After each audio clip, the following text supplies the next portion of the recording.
জামাত ইসলামের বিরুদ্ধে একটি অকল্পনীয় এবং নজিরবিহীন প্রজেক্ট, এবং এই প্রজেক্টের নেপথ্যে আছেন এবং গোয়েন্দা সংস্থার গুটির চাল হিসেবে খেলছেন ব্যারিস্টার রুমিন ফারহানা। আপনারা অবাক হবেন, আমি অকল্পনীয় কেন বললাম।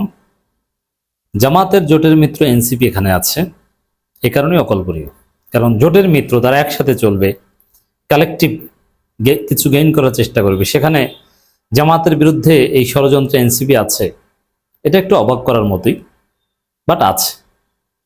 এবং মহিবুল্লাহ বাবু সিটি হুজুর কিংবা বাবুনগরী হুজুর, তিনি অলওয়েজ গোয়েন্দা সংস্থার গুটির চাল, তিনিও আছেন। দর্শক, রাজনীতি একটা নোংরা খেলা। রাজনীতিতে স্থায়ী বন্ধু কিংবা শত্রু বলতে কিছু নেই।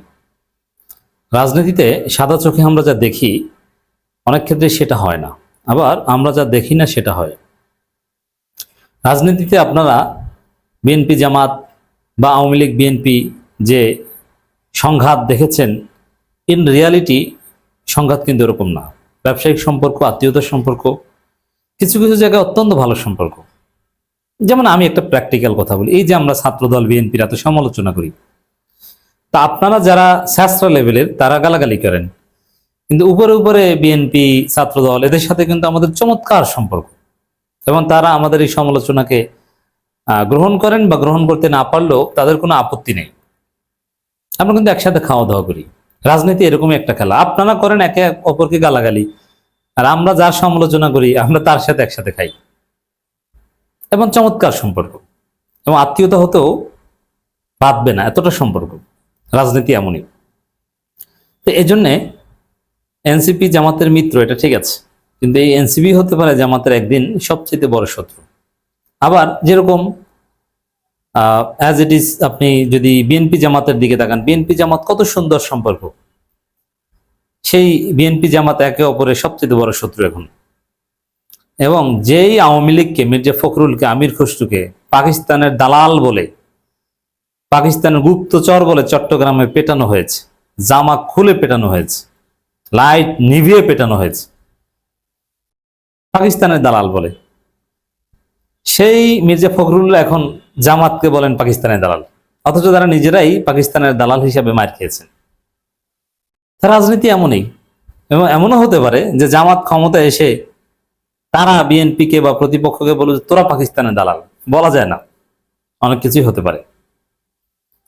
তো দর্শক, এই জন্যে আপনারা যা দেখেন, এই যে এনসিপি, রুমিন ফারহানা, মহিবুল্লাহ বাবুনগরী হুজুর, মহিবুল্লাহ বাবুনগরী হুজুরকে আপনারা মনে করেন হুজুর, আলেম, আসলে তিনি গোয়েন্দা সংস্থার দাবার গুটি।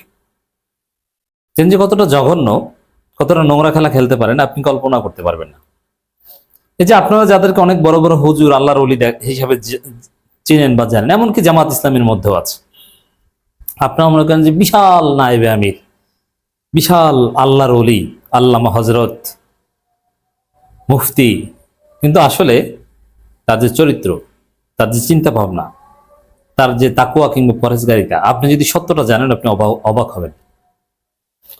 এই জন্য একটা বিষয় অ্যাটলিস্ট মনে রাখবেন, যারা রাজনীতির সাথে জড়িত তাদের তাকুয়ার বিষয়ে সহজে বিশ্বাস করবেন না, চূড়ান্ত যাচাই বাছাই ছাড়া, প্র্যাকটিক্যাল এক্সপিরিয়েন্স ছাড়া, তাদের বাহিরের খোলস দেখে তাদেরকে বিশ্বাস করা যাবে না। আমি এরকম অনেক বড় বড় জবরদস্ত আলেমকে চিনি, জবরদস্ত আলেম, বিরাট দাড়ি, ইহুদিদের দালাল। আপনি তার তেলাওয়াত যদি শুনেন, তার দার্স যদি শুনেন, আমি একজনের কথা বলি, শেখ মতিউর রহমান মাদানী। আমি সত্য কথা বলি, শেখ মতিউর রহমান মাদানীর মতো জ্ঞানী, উচ্চ এলেম সম্পন্ন কোনো আলেম, বাংলায় কথা বলতে পারেন এমন কোন আলেম আমি আমার জীবদ্দশায় দেখিনি। আমি জীবনে যত আলেম দেখেছি তাদের মধ্যে সবচাইতে জবরদস্ত জ্ঞানী আলেম শেখ মতিউর রহমান মাদানী। এবং তার আমল আখলাকও যদি দেখেন বাহ্যিকভাবে, তাহাজ্জুদ গুজার, নামাজের হেফাজতকারী, অসাধারণ ব্যক্তি। সেই মতিউর রহমান মাদানী একজন ইহুদিদের দালাল, আমার কাছে প্রমাণ আছে, একজন পিওর টেস্টেড এন্ড ট্রাস্টেড ইহুদিদের দালাল। অথচ এলেমে বাংলা ভাষী তার ধারে কাছেও কেউ নেই। তিনি যে কোরআনের তাফসির যেভাবে জানেন, হাদিস যতটা জানেন, উসুল যতটা জানেন, ফিকহ যতটা জানেন, আপনি কল্পনা করতে পারবেন না তার ইলমের গভীরতা সম্পর্কে। উলুমুল বাহার, জ্ঞানের সাগর তিনি, অথচ তিনি ইহুদিদের দালাল। তো এই জন্য সহজে, হ্যাঁ, একদম যারা রাজনীতি বা এগুলোর সাথে জড়িত না, সহজ সরল। এই জন্য আমার কাছে সবচেয়ে বড় মুত্তাকি হচ্ছে গ্রামের সহজ সরল একজন ইমাম, একজন মুয়াজ্জিন, যিনি কোনো জটিলতা রাজনীতির মারপ্যাঁচ এগুলো বোঝেন না। আর জামাত ইসলামীকে আমি সবচেয়ে বেশি ভালোবাসি এই কারণে, জামাতের মধ্যে একটা বিরাট অংশ আছে বা সিংহভাগ জামাতের লোকন গ্রামে গঞ্জে, তারা এইসব জটিলতা বুঝেন, তারা আল্লাহর জন্য জামাত ইসলামী করেন। কিন্তু জামাতের অনেক সিনিয়র নেতাদের মধ্যে বাটপার আছে, কিন্তু মাঠ পর্যায়ের গ্রামে গঞ্জে প্রত্যন্ত অঞ্চলের রোকন কর্মী এরা বেশিরভাগই আল্লাহর ওলি। কেন্দ্রীয় নেতাদের চাইতে মাঠ পর্যায়ের রোকনরা বড় আল্লাহর ওলি, কারণ কেন্দ্রীয় রাজনীতি করতে হলে অনেক গুটিবাজি করতে হয়। এখন মহিবুল্লাহ বাবুনগরীর কথা বলছিলাম, যে তিনি গোয়েন্দা সংস্থার গুটির চাল, তিনি ভারতের দালাল। ভারত তাকে দিয়ে যা বলায় তিনি সজ্ঞানে সেটা বলেন, কোনো নীতি নৈতিকতা তার মধ্যে নাই। ওই অর্থে কোনো আলেম, তাকওয়াবান, মুত্তাকি এগুলো কিছুই না। দর্শক, খেলাটা কি? খেলাটা হচ্ছে খেলাটা ডিপ স্টেটের, বিএনপিও সেখানে আছে, যে জামাত বিরোধী দল, তো বিরোধী দলে আরো অনেকে আছে, এনসিপিও আছে। এখন যদি বিএনপিকে যা ইচ্ছা তা করতে হয়, তাহলে জামাত এনসিপিকে ডিভাইড করতে হবে, ডিভাইড অ্যান্ড রুল পলিসি এখানে অ্যাপ্লাই করতে হবে। তা এখন কিভাবে ডিভাইড করা যায়? এনসিপির কোনো আদর্শ নেই, এনসিপি হচ্ছে আরেকটা আওয়ামী লীগ।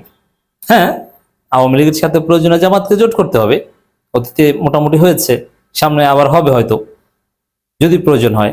তাই এনসিপি আওয়ামী লীগ কেন? আওয়ামী লীগের খারাপ চাইতে খারাপ হলেও জোট হতে পারে কমন ইন্টারেস্টের ক্ষেত্রে। রাজনীতি ভালো খারাপ বিবেচনা হয় না, রাজনীতি কমন এনিমির বিরুদ্ধে হয়, কমন ইন্টারেস্টের ভিত্তিতে হয়। সেই জায়গায় এনসিপি জামাতের কাছে এসেছে নিছক স্বার্থের কারণে, স্বার্থ উদ্ধার হয়ে গেছে। এখন যদি বিএনপি কিছু স্বার্থ দেয়, কিছু মেয়র টেয়ার বা এগুলো বানায়, তো বিএনপি স্বার্থ দিয়ে তারপর যদি বলে এখন জামাতের চাইতে তোমরা উপরে উঠবা, সম্ভব? মহিবুল্লাহ বাবুনগরী, নুরুমিন ফারহানা, এদের মাধ্যমে গোয়েন্দা সংস্থা এই কাজগুলো করাবে। ইসাক সরকার, এরকম আরো অনেক সরকার দেখবেন যে যোগ দিচ্ছে। আমি মূলত আলোচনা করছি রুমিন ফারহানার একটা বক্তব্য, সংসদে এনসিপি অনেক ভোকাল, বিরোধী দল হিসেবে জামাত দুর্বল। আচ্ছা, এনসিপি কি এমন করেছে সংসদে যেটা জামাত করতে পারেনি? সংসদ তো কাঁপাচ্ছে ডাক্তার শফিকুর রহমান, শফিকুল ইসলাম মাসুদরা। হ্যাঁ, হাসনাত আব্দুল্লাহ ভালো কথা বলছেন, কিন্তু হাসনাত আব্দুল্লাহ যা বলছেন ওগুলো তো ডাক্তার শফিকুর রহমান আগে বলছেন। জামাত কোন জায়গায় ত্রুটি করছে? বিরোধী দল হিসেবে জামাত অসাধারণ রোল প্লে করছে, সংসদে কোনো বিষয় তো ছাড় দেয় না, জুলাই সনদ থেকে শুরু করে সব বিষয়ে জামাত ভোকাল। তো সেখানে জামাত এনসিপি একই লাইনে কথা বলছে, একে অপরের পরিপূরক। কিন্তু রুমিন ফারহানা তিনি বলছেন যে এনসিপি ভোকাল, জামাত দুর্বল। আরে জামাত এনসিপি তো একই, ওইখানে তাদের মধ্যে আলাদা কোনো অবস্থানই নেই, আপনি আলাদা এই ডিফারেন্সিয়েটটা করছেন কিভাবে? এগুলো ফাও কথা। তাহলে এগুলো তাৎপর্যকি? এগুলো চই যে বললাম যে একটা পর্যায়ে এনসিপি কে একটু উপরে উঠিয়ে তাদেরকে গুরুত্ব দিয়ে অ্যাজিব যে তারাই প্রধান বিরোধী দল, জামাতের সাথে দূরত্ব তৈরি করা, গোয়েন্দা সংস্থার যে খেলা, জামাতের চাইতে এনসিপি কে উপরে উঠিয়ে দেওয়ার একটা চেষ্টা, সেই খেলার অংশ রুমিন ফারহানা।